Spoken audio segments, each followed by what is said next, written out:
এই কোরবানির মাধ্যমে বান্দার জবান থেকে জিকির নিয়েছেন। কি নিয়েছেন বলেন তো? কোরবানির উদ্দেশ্য আছে 8টা। কয়টা বলেন? 8টি উদ্দেশ্য আছে কোরবানির। আল্লাহ তাআলা কোরবানি ব্যবস্থা করলেন, আরো অনেকগুলো আছে, আমি ওখান থেকে 8টা উদ্দেশ্যকে বেছে নিয়েছি। আপনারা যদি প্রশ্ন করেন হুজুর কোরবানির উদ্দেশ্য কি, আমি আপনাদেরকে জানানোর জন্য বলবো, 1 নম্বরে আল্লাহর সন্তুষ্টি অর্জন করা। এটা হলো কুরবানির উদ্দেশ্য। কি বলেন তো? 1 নম্বরে আল্লাহর সন্তুষ্টি অর্জন করা। 2য় নম্বরে কুরবানির উদ্দেশ্য হলো আত্মশুদ্ধি করা। কি করা? আত্মশুদ্ধি করা, নিজেকে পরিশুদ্ধ করা। কোরবানির মাধ্যমে নিজেকে কি করা হয়? পরিশুদ্ধ করা হয়, আত্মশুদ্ধি করা, যেটাকে যাকাত বলে। 3য় নম্বরে কোরবানির উদ্দেশ্য হলো শর্তহীন আনুগত্য করা। আপনার মনের মধ্যে কোরবানি দেওয়ার সময় বিভিন্ন প্রশ্ন আসতে পারে, আরে একটা পশু জবাই করতে হবে, কি যুক্তি আছে? আমরা কিন্তু অনেকেই অনেক ইবাদতে যুক্তি খাটাই। বিনা যুক্তিতে আল্লাহর হুকুম যে মেনে নিবে সেই মুমিন। যুক্তি খোঁজা যাবে না, এমন কিছু বিষয় আছে যা আপনার মেধায় ধরবেই না, মাথায় আসবে না। আচ্ছা বলেন, একটা জিনিস বুঝে যায়, কিভাবে মাথায় আসবে না?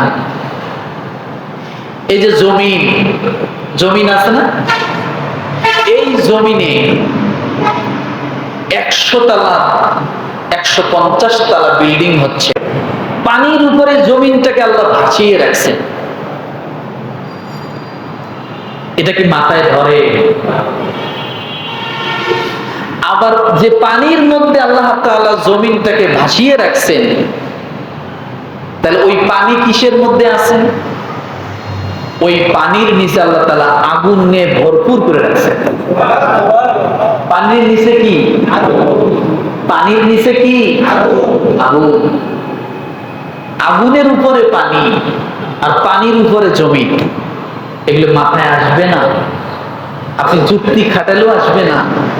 বিনা যুক্তিতে মেনে নিতে হবে আল্লাহ একজন আছে, আল্লাহ তিনি পারেন এগুলা, আমি আপনি পারব না। যাই হোক, শর্তহীন আনুগত্য করা 3য় নাম্বার কোরবানির উদ্দেশ্য। 4র্থ নাম্বার কোরবানির উদ্দেশ্য হলো তাকওয়া অর্জন করা। কি করা? কোরবানির মাধ্যমে তাকওয়া অর্জন হয়, নিজেকে পরহেজগারি লেভেলে নিয়ে যাওয়া। 5ম নম্বরে কোরবানির উদ্দেশ্য হলো আল্লাহর শ্রেষ্ঠত্ব ঘোষণা করা। আল্লাহর শ্রেষ্ঠত্ব। আচ্ছা বলেন, যখন কোরবানি জবাই হয়, পশুটা যখন জবাই হয়, তখন কেউ যদি আল্লাহু আকবার না বলিয়া বলে আমার আব্বার নামে কোরবানি দিচ্ছি, কথা বলছেন নাই মনে হয়। এই ভুলগুলো কিন্তু অনেকেই করে, হুজুর আমার বাপের নামে কোরবানি, আমার দাদার নামে কোরবানি, আমার নামে কোরবানি। কি আর আপনার নামে করবেন? কোরবানি তো হবে আল্লাহর নামে। আপনি বলতে ভুল করছেন। আপনি এটা বলতে পারেন আমার বাবার পক্ষ থেকে আল্লাহর নামে কোরবানি, আমার পক্ষ থেকে আল্লাহর নামে কোরবানি। কিন্তু আপনার নামে কোরবানি যদি বলেন, ও গোশত আপনার জন্য হালাল হবে না, হারাম থেকে হারাম পর্যায়ে চলে যাবে। কোরবানি কার নামে? দাদার নামে, বাবার নামে, আমার নামে, নিজের নামে না, আমার পক্ষ থেকে আল্লাহর নামে। এখন মনে করুন জবাই করার সময় যদি কোনো কারণে ওদিক থেকে ডাক দিয়ে বলতেছে, হুজুর এই কোরবানি কিন্তু আমার দাদার নামে। এখন যদি বলো অমুকের দাদার নামে কোরবানি, হেসায় যায়। আল্লাহু আকবার বলার আগে হুজুর ভয়ে ওর দাদার নাম আগে কওয়া লাগছে। যদি দাদার নাম মুখ দিয়ে না শোনে তাহলে হুজুরের চাকরি থাকবে না। আমার দাদার নাম তো মুখে নিল না, বাবার নাম তো মুখে নিল না, হুজুরের প্রতি অসন্তুষ্ট। আরে ভাই, এই গরুটা যে আপনি কিনেছেন কুরবানির উদ্দেশ্যই তো কিনতে হবে। যদি অন্য উদ্দেশ্য কেনেন তাহলে কাজ হবে না। যখন শোয়ানো হয়েছে তখন এই পশুটাকে কোরবানি দেওয়া হচ্ছে। টাকা দিয়ে আপনি কিনেছেন, এটা মুখে উচ্চারণ করার প্রয়োজন নাই। আপনি শুধু মনে মনে দোয়া করেন, দাদার নাম বাপের নাম না বলে, যে আল্লাহ আমার কুরবানিটাকে কবুল করো, আমার কুরবানিটা কি করো, কবুল করো। এখন আপনি যার পক্ষ থেকে দেন না কেন তার পক্ষে চলে যাবে। এটা আমার কথা না, আল্লাহ তাআলা বলেছেন। যাই হোক, আল্লাহ তাআলা শ্রেষ্ঠত্বর ঘোষণা করা ৫ম নাম্বার গেল। ৬ষ্ঠ নাম্বারে ত্যাগের পরীক্ষা। কিসের পরীক্ষা? ত্যাগের পরীক্ষা। ত্যাগ আছে, ত্যাগ আছে।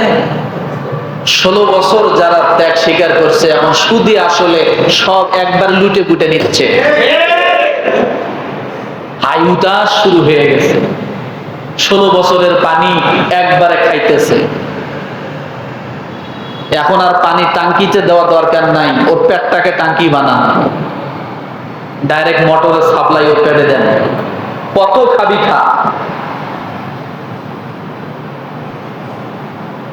ত্যাগ আছে আমাদের ভিতরে? ত্যাগ নেই। কোরবানি হলো ত্যাগের প্রতীক। কিসের প্রতীক? ত্যাগের প্রতীক। কিভাবে? যে আপনি যে কোরবানিটা দিচ্ছেন, এই পশুটার প্রতি আপনার মায়া, ভালোবাসা। আপনি টাকা খরচ করে পশুটা কিনেছেন, টাকার প্রতি ভালোবাসা আছে না? সমস্ত ভালোবাসাকে ছিন্ন করে একমাত্র আল্লাহর জন্যই রুজু হয়ে যান। যে কথা ইব্রাহিম আলাইহিস সালাম কুরবানির সময়ও এই দোয়া জুড়িয়ে দিয়েছিলেন, ইন্নী ওয়াজ্জাহতু ওয়াজহিয়া লিল্লাযী ফাতারাস সামাওয়াতি ওয়াল আরদা হানিফান ওয়া মা আনা মিনাল মুশরিকিন। সব মায়াকে ত্যাগ করলাম, আমি আসমান জমিনের মালিককে আমি গ্রহণ করে নিলাম। দুনিয়ার সমস্ত মায়াকে আমি কি করলাম? ত্যাগ করলাম। এরপরে ইব্রাহিম আলাইহিস সালাম আর একটা দোয়া জুড়ে দিলেন। এ দোয়ার মর্ম কত? পুরা জীবনই আল্লাহ তাআলা ইব্রাহিম আলাইহিস সালামের একটি আয়াতের মধ্যে নিয়ে আসছেন। কয়টি আয়াত? সূরা আরাফের ১৬২ নম্বর আয়াতে আল্লাহ তাআলা নিয়ে আসছেন, ইন্না সলাতি ওয়া নুসুকি ওয়া মাহইয়ায়া ওয়া মামাতি লিল্লাহি রাব্বিল আলামিন। কেউ যদি ইব্রাহিম আলাইহিস সালামের জীবন বৃত্তান্ত জানতে চায় তাহলে একটি আয়াতেই যথেষ্ট। তার পুরা বায়ুটা তিনি তার জবান দিয়ে উচ্চারিত করে দিয়েছেন। আল্লাহ তাআলা কোরআনে কোট করে দিয়েছেন। ইব্রাহিম আলাইহিস সালামের বায়ুটা কোথায় আছে? কোন জায়গায়? সূরা আরাফের কত নম্বর আয়াত? ১৬২ নম্বর আয়াত। আপনি এখানে দেখতে পারেন, আল্লাহ তাআলা এখানে ঢুকে দিয়েছেন।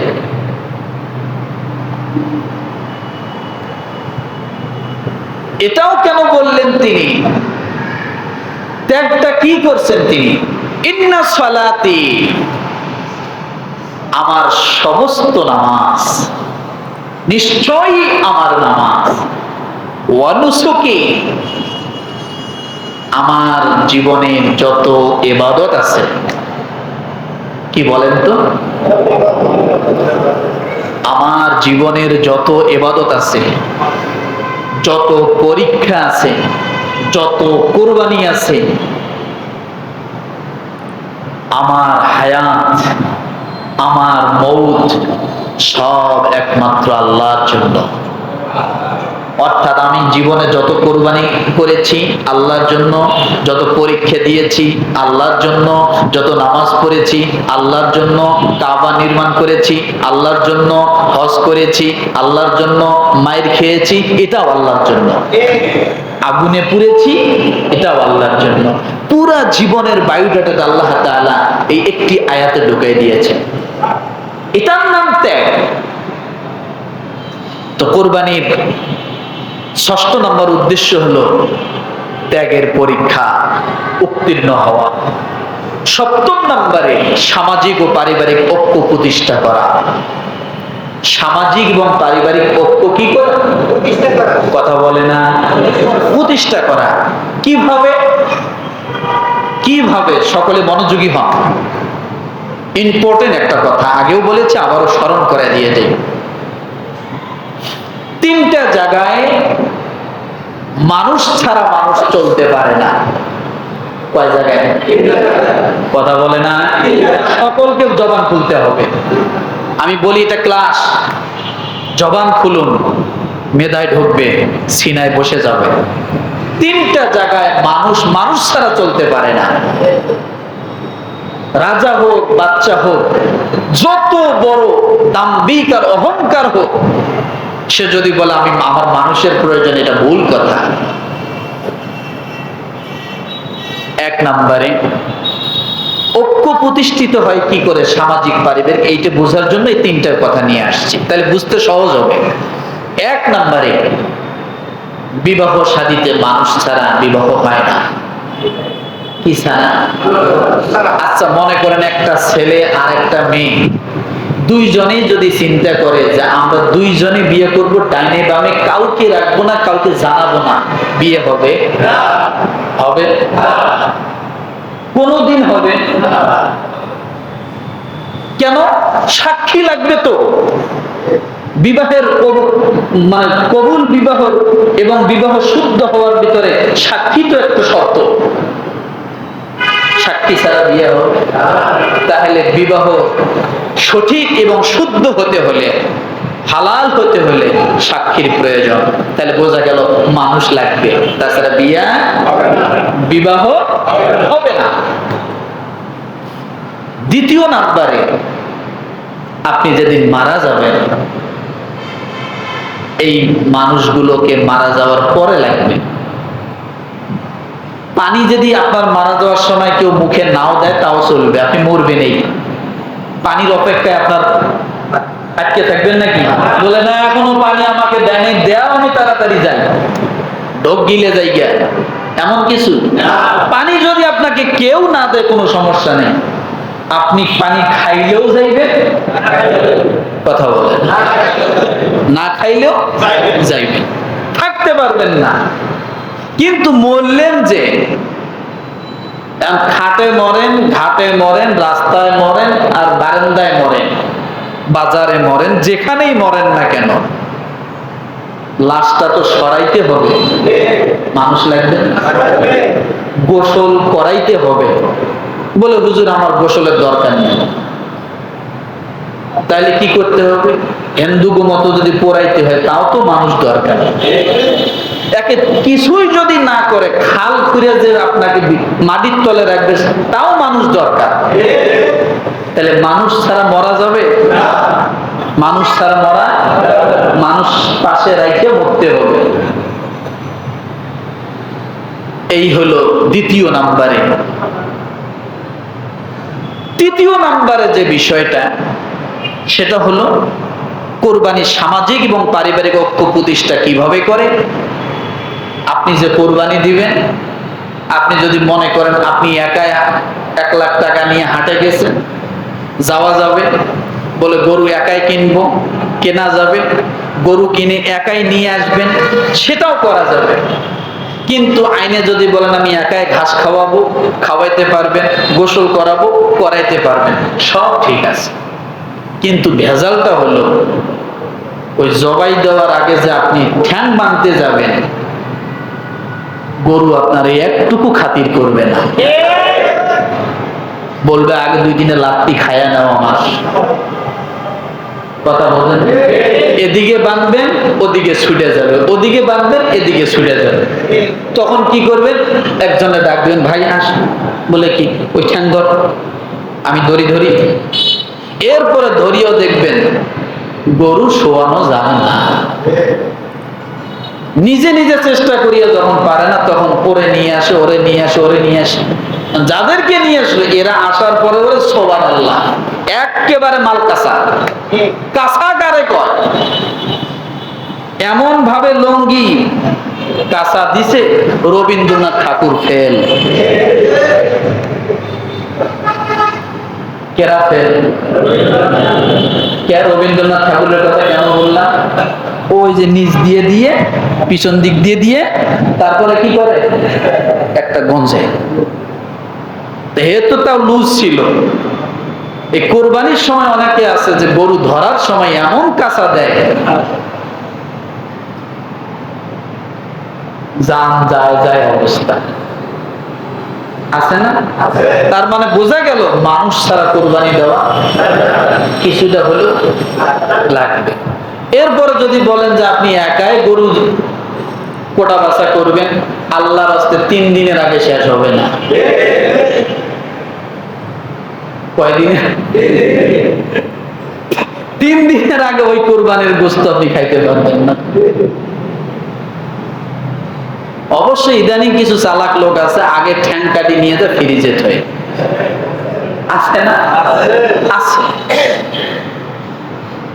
যাই হোক, এই 7 নম্বরে কোরবানির উদ্দেশ্যটা হলো সামাজিক পারিবারিক ঐক্যকে কি করে?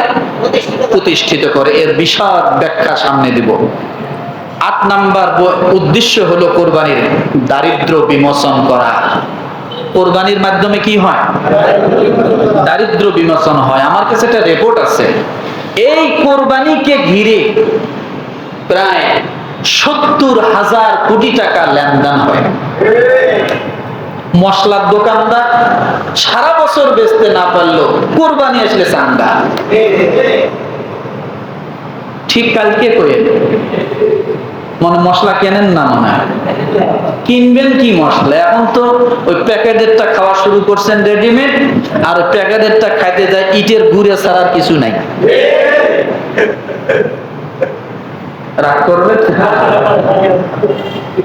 ইটের গুঁড়া বিশ্বাস হয়? যে জুস খায়, আমের তো কোনো নামগন্ধ নাই, কিন্তু শুধু ম্যাঙ্গোটা লেখা আছে। যে আম মানে জুস কোম্পানির দারোয়ানে কয়, সারা জীবন আমি দেখি শুধু মিষ্টি লাউ ঢোকে, আম তো ঢুকতে দেখি না।